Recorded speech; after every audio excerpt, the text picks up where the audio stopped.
truth of the case! It all began 2 days prior, when Monokuma gave us the additional motive. The time limit added to this killing game triggered the crime.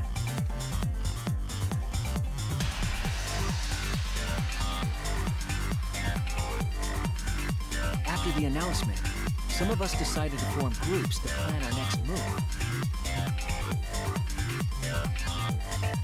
I had my own plan to find the mastermind, and someone offered to help me. At the time, I never would have imagined they would become the culprit. To expose the mastermind, the culprit and I set up hidden cameras in the library. There was a hidden door in the library that showed signs of use. We deduced that the mastermind would return there to let Monokuma out.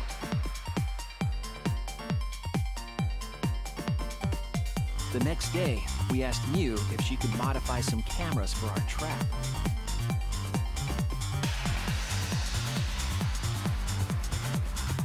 We then went to the warehouse to gather the necessary materials. All we needed were disposable cameras and a security sensor.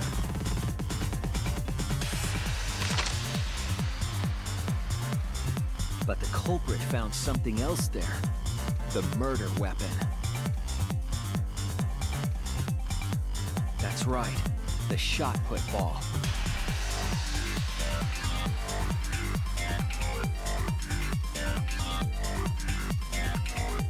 They put the cameras, as well as the shot, in their backpack. Then, on the day the time limit would expire, the day of the murder, the culprit and I collected the modified cameras from Miu and visited the library.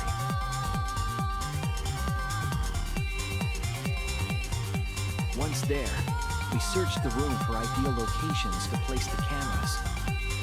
But even then, the culprit was preparing the murder.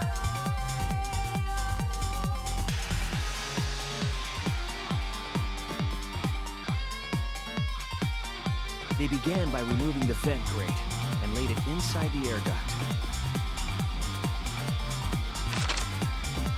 Then, they moved a pile of books on top of the bookcase, pretending to organize them.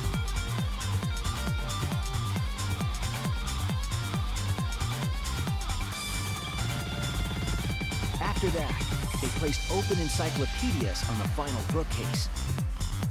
It appeared innocuous enough, but it was actually a path for the murder weapon.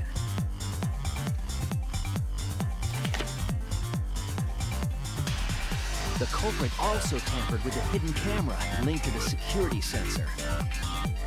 I was responsible for setting up the other cameras, but that one, I didn't even notice their trick.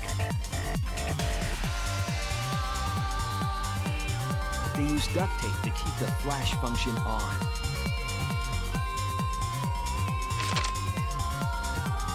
After the cameras were set, the culprit and I climbed the stairs to the first floor classroom. We kept a lookout for the others and waited for the security sensor to go off.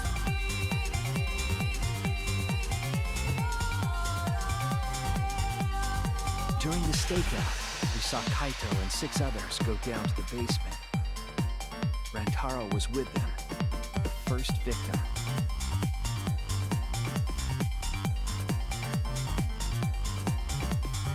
After watching that group into the game room, I returned to the classroom. With about 1 hour remaining, the security receiver I was holding went off.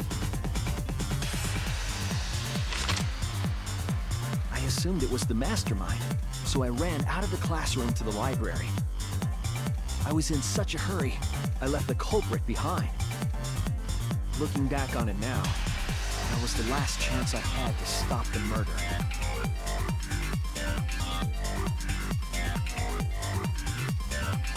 After I had left, the culprit took the shot put ball out of their backpack and rolled it into the classroom vent. This set the murder in motion.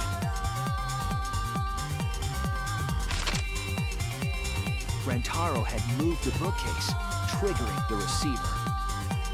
Unbeknownst to him, the trap had been sprung.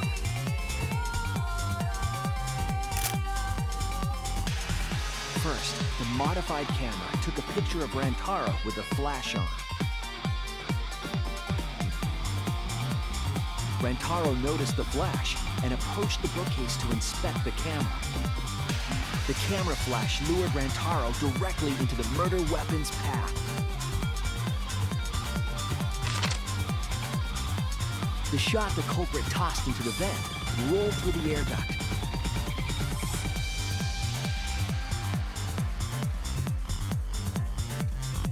Came out of the library's vent and kept rolling atop the bookcase. Opening the vent grate and organizing the books was all to create a path. Under normal circumstances, the victim would have been alerted by the noise. But the promotional video was masking the sound of the shot rolling.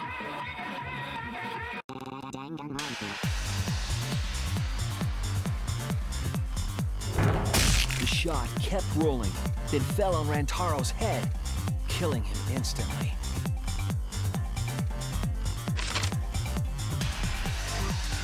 By the time we had entered the room, the murder was complete.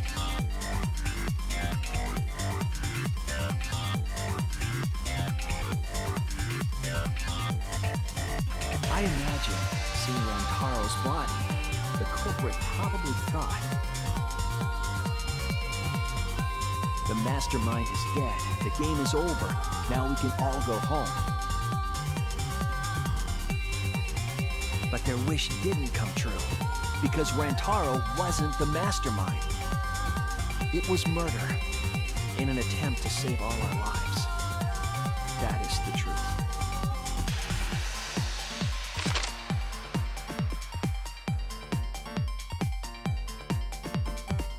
That's the truth behind your lies, Kaede Akamatsu, the ultimate pianist.